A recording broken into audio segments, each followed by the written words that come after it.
Welcome to the Her Voice Shines podcast, where we celebrate the power, brilliance, and resilience of women everywhere. I'm your host, Shanasia Washington. Join us as we share inspiring stories and insights from extraordinary women who have found their voice and are making a difference. Together, we'll create a ripple effect, illuminating the path to visibility and empowerment. Let's break barriers, shatter ceilings, and lift each other up. In each episode, we dive deep into the journeys of women who have turned their challenges into triumphs and their dreams into reality. Whether you're looking for motivation, guidance, or a community that understands your journey, you're in the right place. Stay tuned and remember, let your voice shine. Well, you already know where you landed. It's the Her Voice Shines podcast with your fabulous host, Shanasia Washington, streaming from the very rainy Houston, Texas this morning. Let me tell you guys, I've been in a great rhythm. These shows keep getting better and better. That means your host is getting better and better. And guess what? Today's no different. I have a fabulous guest today. She comes to the stage, does our normal drill, that tells her name, where she's streaming from, and we get the magic of that story. Without any further waiting time, here's my very beautiful guest for today. Hey, hi, how are you? Okay, so my name is Amanda Reece. My company is called Amanda Fasting. And a little bit about my story. It's a wild one. So for over 10 to 15 years, I want to say my whole life. I used to say it was 10 years, but it actually started like way back when, in adolescent time. I had a lot of trouble with mobility. I had a lot of pain in my life. And I had a very sedentary life. I actually couldn't stand for more than 5 minutes at a time without excruciating lower back pain. And that kept me very sedentary for a lot of my life. And I put on like a mask for all those years. I recognized too, and I put on a really happy demeanor. And the fact was that like my life wasn't very happy, right? I lived in a very diseased state of addictive behavior. I would try to mask a lot of my pain through substance use. I was a heavy smoker back then. I drank very heavily. And I just tried to mask all the pain that I was in. And I was constantly kind of gaslit by doctors saying that, pain was, in my head a little bit. And all I needed to do to feel better was to release weight and to lose some pounds there. But I couldn't walk. I couldn't stand. I couldn't exercise. I couldn't do those things. And I started actually begging my doctor for a hysterectomy. And that couldn't happen, they said, because I was too young and I would change my mind and I would want to have children. So things would start happening and come up for me. And I remember like just watching friends just go on with their lives. Like they would get married, they would have kids, they would do these things. And I was kind of curled up in pain and couldn't do that stuff. And even like activities that they would go and do, I wouldn't be able to join them because my body just couldn't do that stuff. I always had a dream to go in a hot air balloon, but I knew that I could never stand for the duration of the flight. So that was always sad. So I always just tried to find activities that I could do. And I just kept manifesting my hysterectomy over and over and over again. I would constantly ask doctors for it, and they would still say no. And eventually, it did happen. And the reason that it happened was because I got diagnosed with a cervical cancer.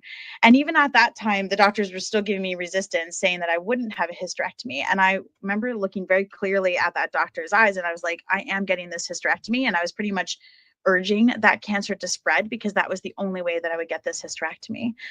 And that hysterectomy happened finally because the cancer did spread. And my surgery took a very long time because they had a lot of work to do. There was a big surprise for them when they got in there. They saw that I had stage 4 endometriosis. And so my uterus, they told me it was actually like fused, like attached to my rectum. So they had quite a bit of extensive work to do in there. And when I came out of surgery, I had no idea actually even what it meant. But it was like a few weeks after surgery and a lot of complications happened from my surgery. But I learned that I could actually stand without that lower back pain anymore. And for the first time in my life, I walked around the block. And then I just kept doing more and more and more and discovering more things that my body could do. And eventually, I made my way out west, and I was walking around a magical rainforest. This was just a few years ago. And eventually I made my way to a trip I wanted to do. It was in Greece and Turkey. And I made my way to Cappadocia, and I got myself into that hot air balloon ride that I always wanted to do. And it just felt like this incredible, surreal moment for me on my journey.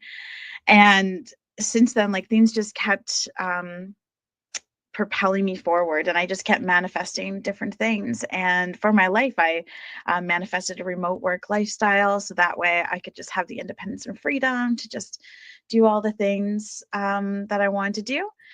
And it's been an incredible journey since then, just all of it. And so my company I developed, and it's called Amandafasting, and I support so many women now with so many things. I run virtual workshops for self-esteem, and I chat with them about dating and just connections in general, friendships and networking and doing all these things. And I've got some really great ideas for other gifts I want to bring to the world and show them how to do what it is that I do too.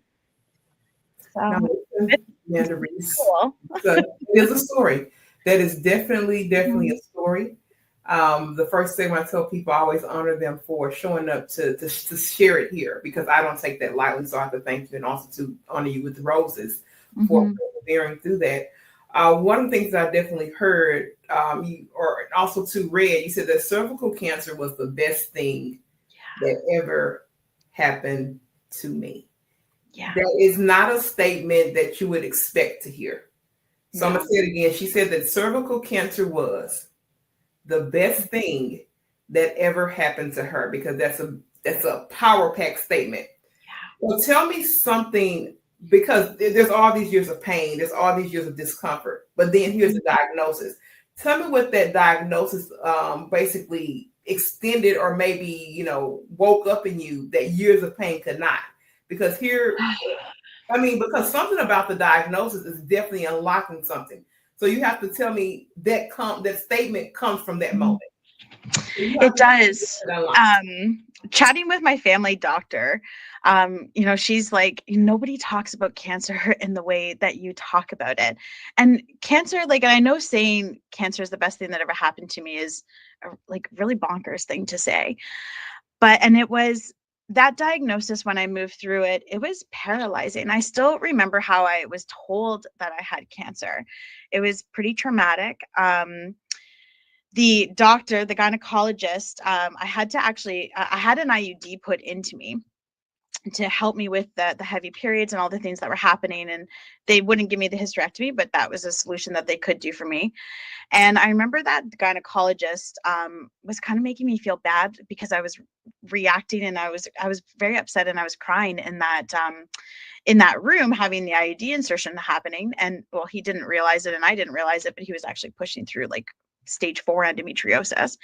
Not a great thing. And I had to go back to that same gynecologist, because that's when they discovered that my Pap results came back abnormal. And there was all these delays with testing back then because of COVID.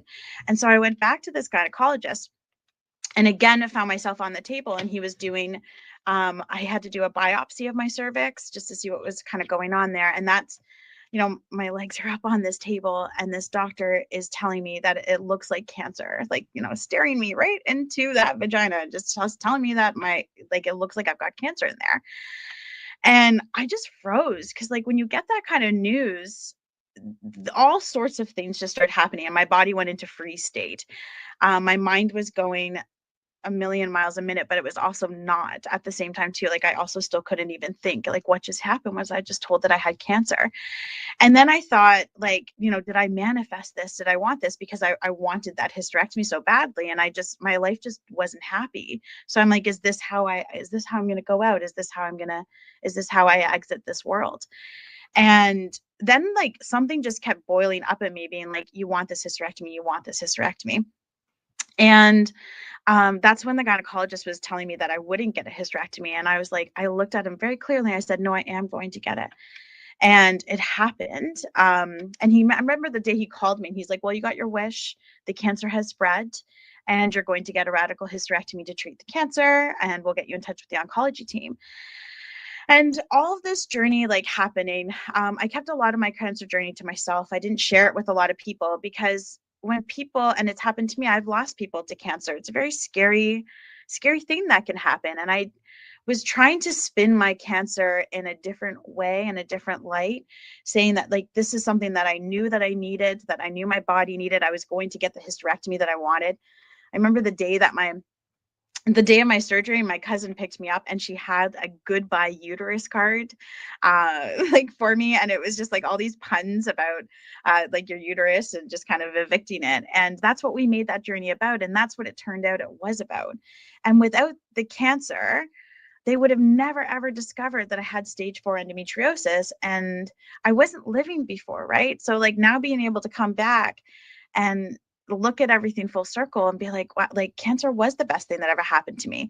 But I also have to give thanks to endometriosis because without the symptoms of the endometriosis, they would not have found the cervical cancer, the endocarcinoma that I had. And so it's, I wouldn't be here because that cervical cancer, it would have been the end of me.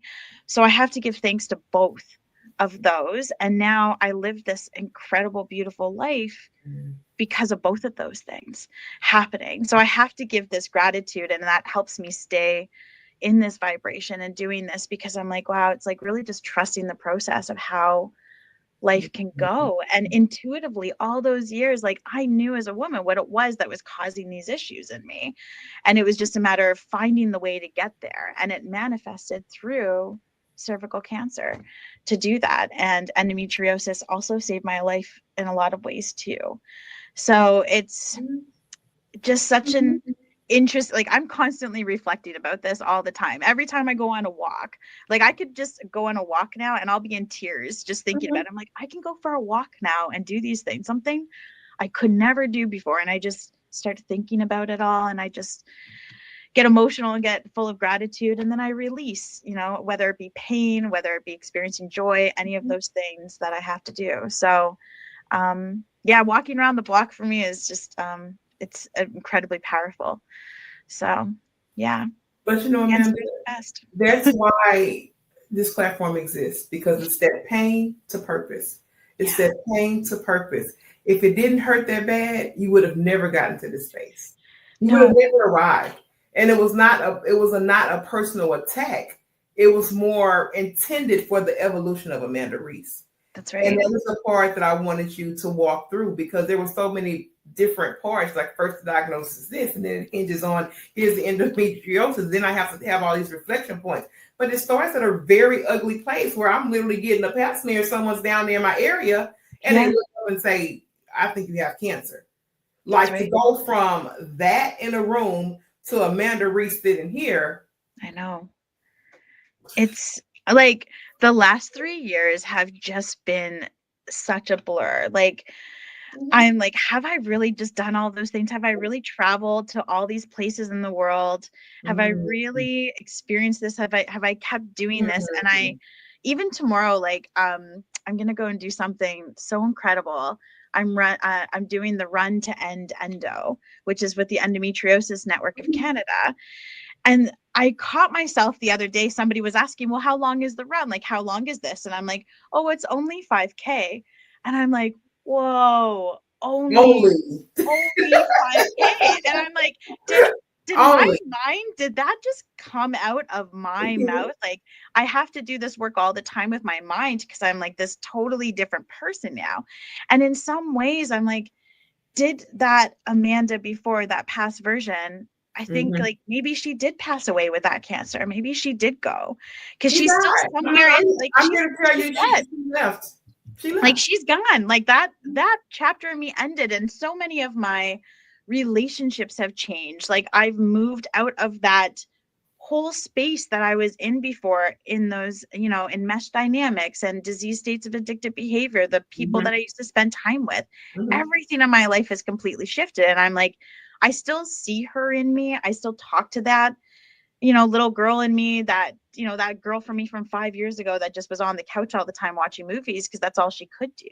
Yeah. And sometimes I go sit with her on the couch because I'm like, she needs that space too. And I have to grieve her. It's like grieving that person that's gone. So, and I'm just so different now. And I get that all the time. Like, people are constant, and sometimes they're saying it from a place of resentment, but sometimes they're saying it from a place of, sure. Like, I'm so proud of you too. Like, they're like, you're so different now. Like, you're just, I don't know who you are anymore. Like, and it's just, yeah. So there's been a lot of things that have changed in my connections and my life. And I just, it's constant like integration work that I'm doing. And so much that like I've come up with a whole framework and method to make sense of how it is that I manifest and how it is that I think now. And I have a whole acronym now on AIM and Align, because I'm like, this is how my life is. And this is what you're doing now with it. So, oh yeah, it's been a lot. Yeah, it's really good. I mean, I've been probably on a radical shift since 2020. So when people say you've changed, I say, well, good. I said everything in this life is meant to evolve. That's so if you see me, 10 years ago, and I'm on that same old track record, shame on me. Not like now people like shame on me. And I love to hear that evolution, because guess what, Amanda? You can never go back to what you used to be. You can't. You can't. You can't do it. I've tried it. I've tried to go back to certain situations, certain people, certain circles. It just does not work. No, I am not the same person anymore, and I am proud of it. That's right. I am very proud of it. Let me ask you this. Tell me about what it felt like to have your intuition dismissed for so long. You knew, Amanda, because I've been here. Yeah. You knew that something was wrong. Yeah. What did it feel like to have that dismissal for such a long period of time? And then what, like after that, said, you know what, Amanda has to stand in her voice at all costs. What happened? So it's like being gaslit, right? And then eventually you just start to believe it. You start to believe it as what it is that they're saying. And it's like, hey, I'm the problem. I'm something wrong. I remember being in bed every single night, and I'd cry myself to sleep pretty much. And I'd say, you know what? Oh, forget this. Like, tomorrow you're going to do this. You're going to get up. You're going to walk, you're going to go exercise, you're going to do something, you're going to eat differently, you're going to stop doing all the stuff that you're doing. This ends tonight. And every day I would get up, and it couldn't happen. I would be so physically exhausted. I didn't know what was going on with my body, because I was told for so long that it was all with me. So my self-esteem was horrible. I would do things to make myself feel better.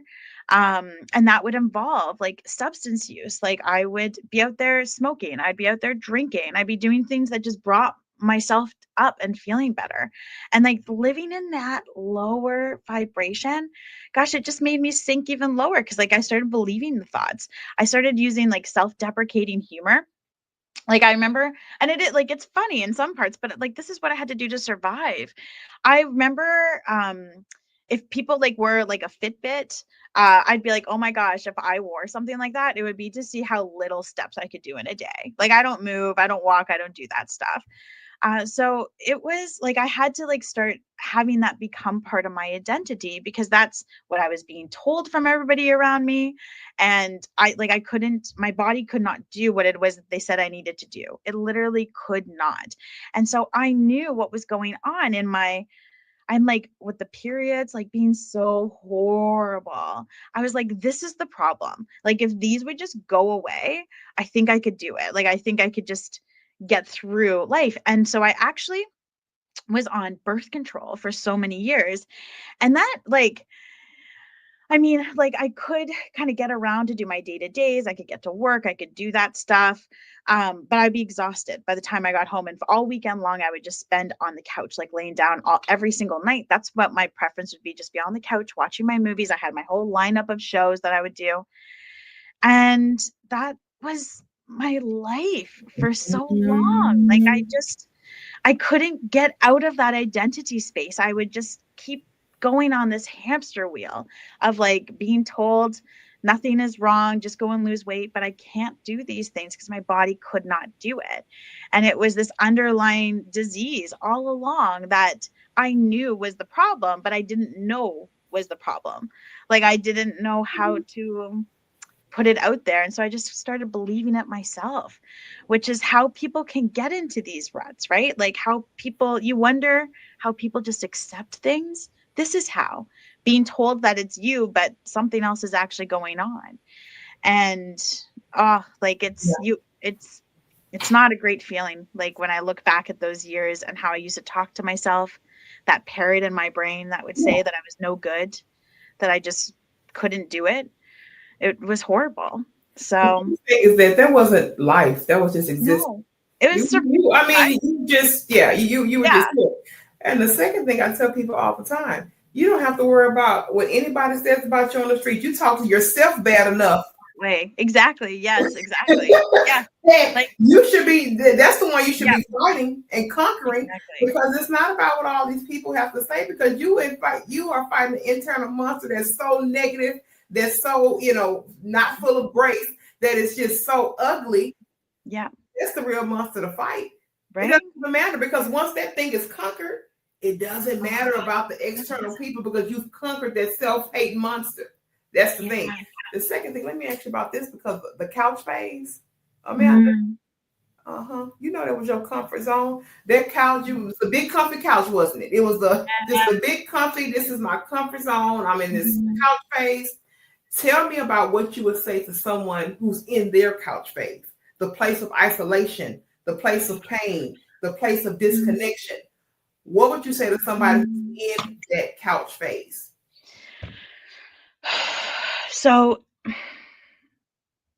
for so many years, I was in that phase and I could not get myself out of it, right? And I have moments where I look back and think about, like, I think about this all the time, and I'm like, what could I have done differently then, right? And I really wish that I had advocated more. I really wish that I had followed up with my doctor more and did not accept the no. Because if I had not accepted that, then I could have just, maybe they would have referred me to another specialist. Maybe they would have found this a lot sooner. Maybe there could have been other treatments that were available before I had to wait for cancer to show up in my life. That could have happened, right? And it's like this dangerous game too of playing that what if. So it's just like, what is it that I can do right now, right? And so trying to find those things that you can have in your control, I think, is the most that you can do. And that's why it's so important to me that I'm doing this run tomorrow, because there's so many women, so many two-spirited humans out here that just can't do this right now. They're where I was before, and they can't do this.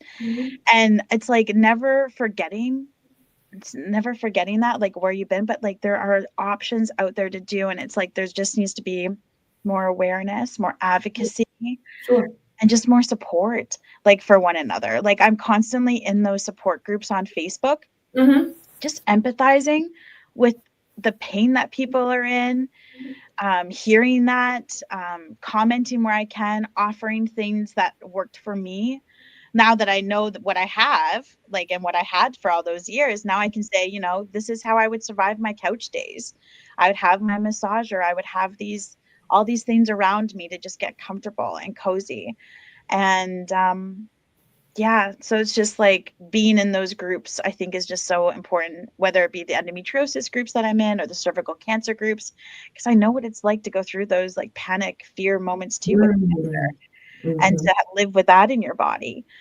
So it's really just about listening to your body and choosing rest when you need it.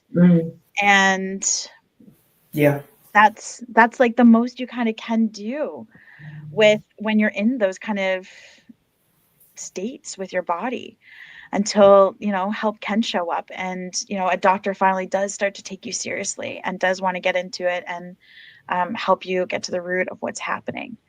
So I love it. I can tell you right now that those what ifs wasted energy, Mhm. because what if didn't happen and what if can't happen? That time is in the past. You know, I was just rereading The Power of Now again. It came about 4 or 5 times right in these recent podcasting interviews, and not by chance.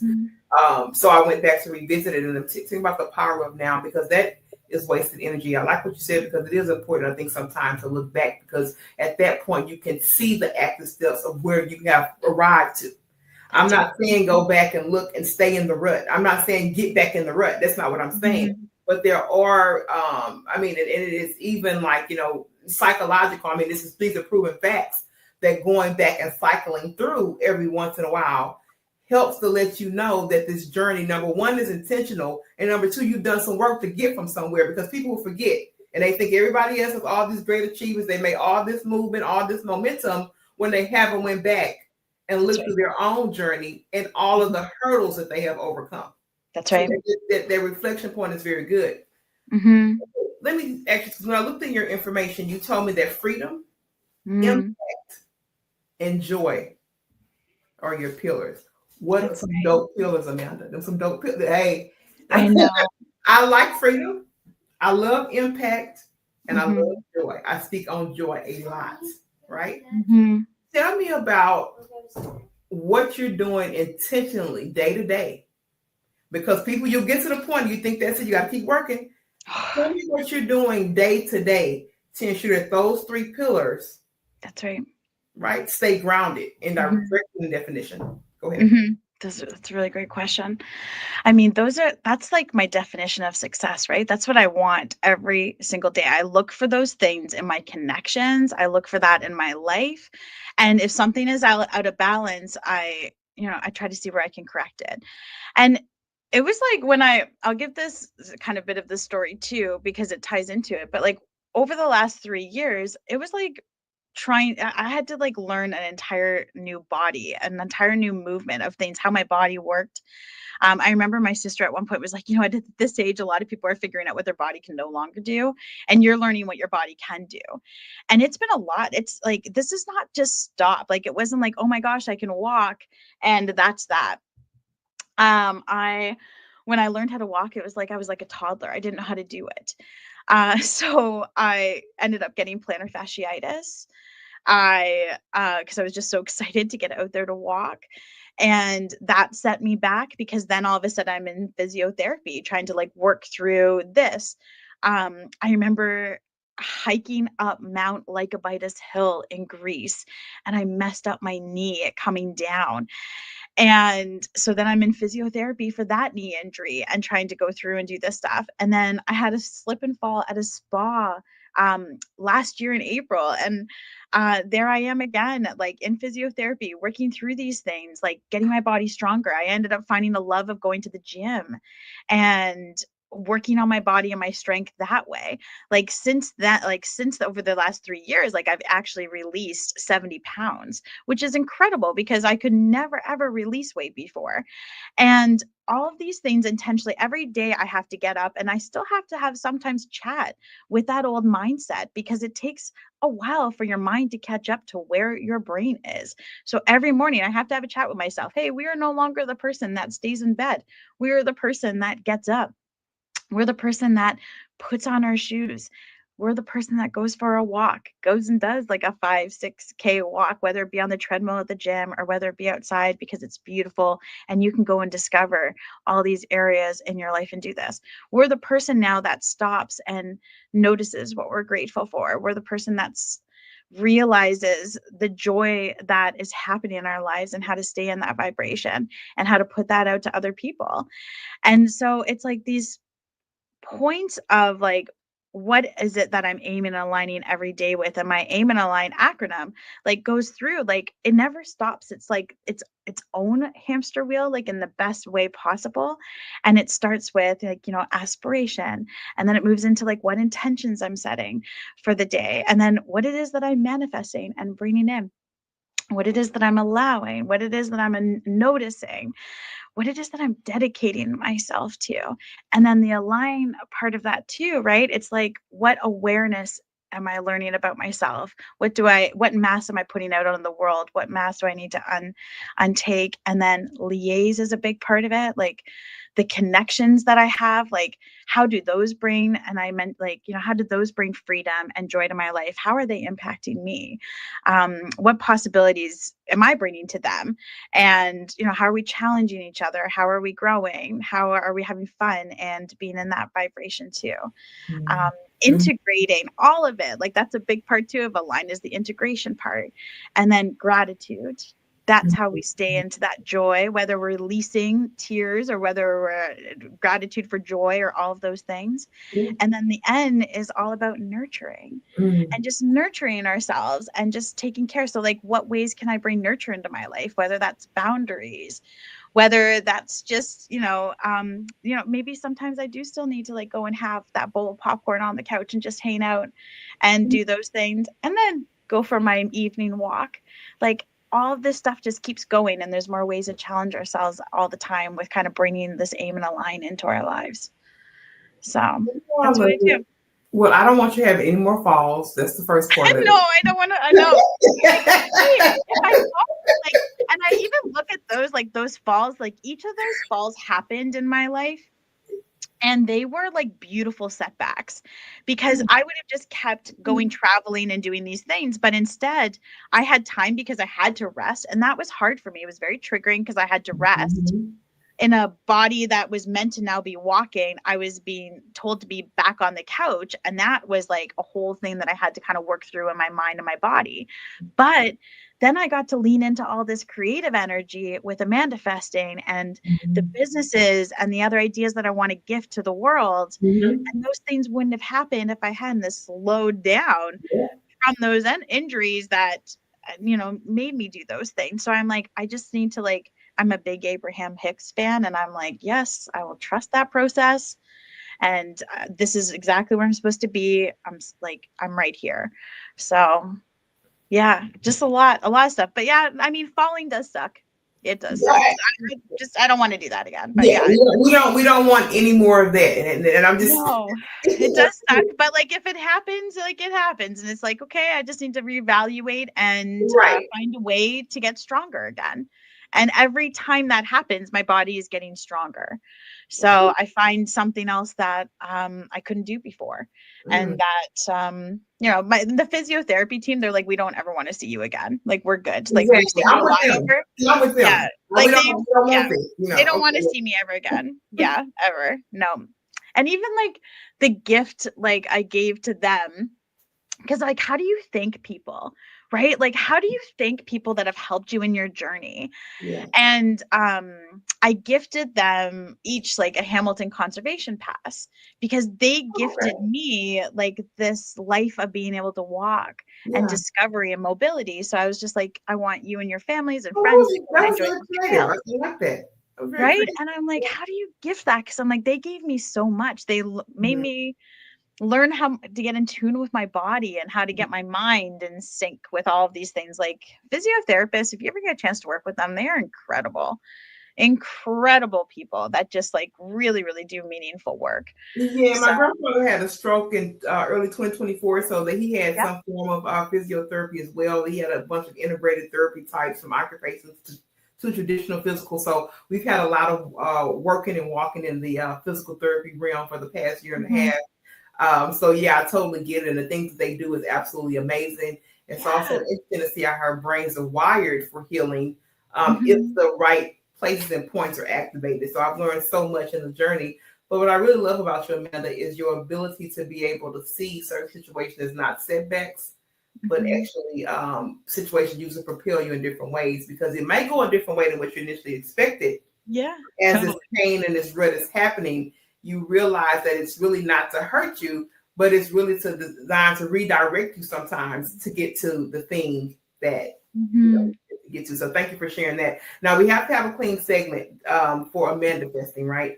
So I know you talked about it a little bit, right? You've already talked about it. You already told us, but I want a clean segment where you give us an overarching 2 or 3 lines about really what a manifesting is, and then drop any contact details that you want to give us, whether social media handles, website, whatever it is you want to give us for contact details. You give that. You let us know a 2 or 3 liner about a manifesting. Over to you. Great. So a manifesting, I remember when I was in Greece, I had no idea what I was going to do with it. But I remember calling my cousin and I was like, can you just check out to see if amanifesting.com is available? And she's like, it is. And so I'm like, can you just buy them all? I was like, manifesting, manifest all of it. I didn't know what it was I was going to do with it at the time. But I knew it was going to evolve into something. And it has. It's turned into like a charcuterie of different offerings that I can support people with.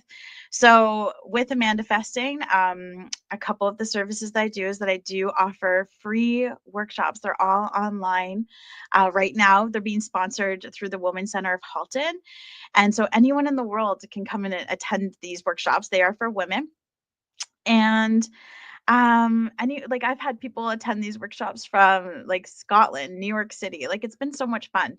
And so I do a 6-week self-esteem program. I also do 3-week programs on dating and finding adult friendships, and also networking and growing your business. So those are really, really fun workshops I do. I also offer administrative and streamlining services. I have a really, I geek out on admin things. So I offer really, really cool services and business consulting on your systems and processes. And I do a lot of really meaningful work with some contracts right now for Ontario Association of Collaborative Professionals and Ontario Association of Family Mediators. And I help some other people, just start their businesses up and get their systems in place. A couple of other things that I'm like, because, a manifesting, I'm like, how many more things can you actually do? But that's what the manifesting, like, there is no limit to what we can do when we manifest. And so I've got a couple of projects on the go soon. Wellness Me Up is going to be a platform. That's going to be my gift to the world. Actually, it's going to be a place that you can get some really, really good support from coaches. And I'm also working on an event that I'm so excited to do soon. It's called Can't Adult Fest. How many times do we say I can't adult today? And but you have to get adult and you have to go and do these things. So I'm going to be organizing a networking event that's happening in Hamilton at the end of August.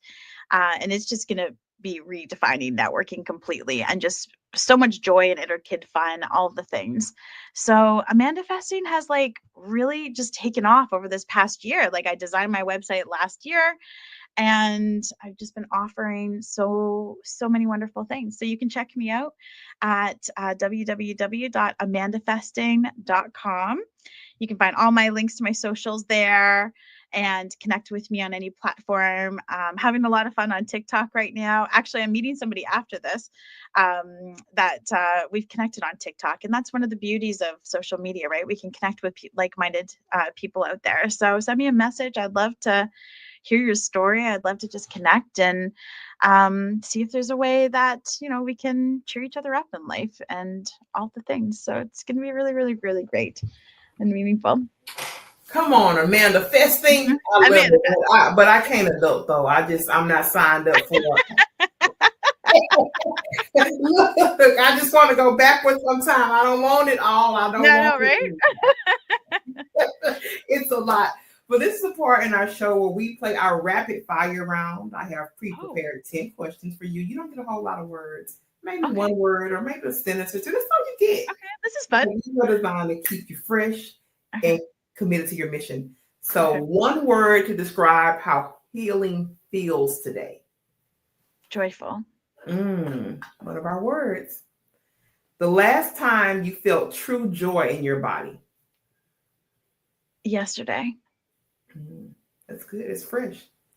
The belief you had to let go before finally healing. Cancer.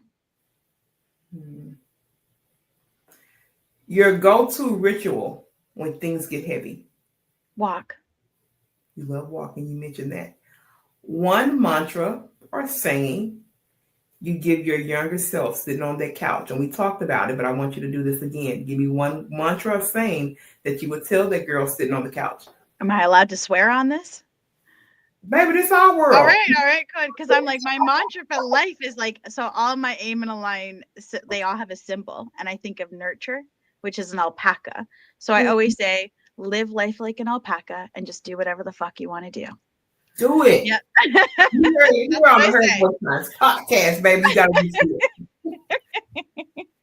The first thing I do when I wake up and feel aligned is smile. Good. A song that perfectly captures my healing journey. Any songs that stand out? Oh, I do have an Amandifesting Spotify playlist. See? I do. Because I have my super playlist too. I'm a music girl. Like, I will go out. So I have like a full playlist that I kind of go through. So like people can find, like they can literally go on to Spotify and put in the search bar Amandifesting. I made that one public so people can kind of see it. But there's like bits and parts from different songs that I love. Like I love that Best Part song. I have that going on. I have Made to Shine. I love that song. There's a few songs on there. There's some good Easter eggs that you could go in there and be like, I think I know a little bit about Amanda from this playlist. I'm gonna check it out. I'm nosy. I'm gonna go look. All right. Sounds good. Mm-hmm. One thing that I believed about success that I no longer do. One thing, sorry, that you believed about success maybe before that you no longer believe now. What has changed? Limitations. Yeah, I don't believe in those anymore. They don't exist. Limitless. Yeah, limitless. Mm-hmm. Now this may be the same as the question you've already answered, but your happy place that makes you feel grounded. My happy place that makes me feel grounded. It's always in myself. Oh, that's a good answer. It's always in myself. Answer, actually. Always. If I'm ever feeling out of sorts, I just need to look at myself and I'm good. Mm-hmm. Yeah. This is the final one. Okay. You could whisper one truth in every woman's ear. What would it be? One truth in every woman's ear.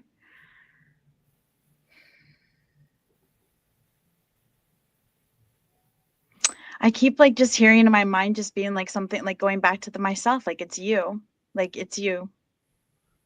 You versus you. Yeah. Choose you.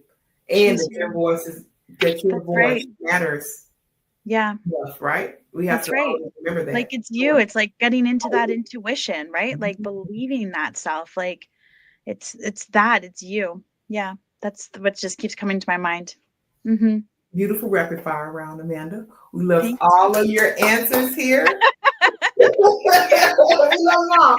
Now, this is the part in our show we cue to our guests for final thoughts. We tell them, give us some good parting words for this space and really something that captures the essence of the Amanda Reece. So over to you for final thoughts, and I'll be right back to close the show. Okay.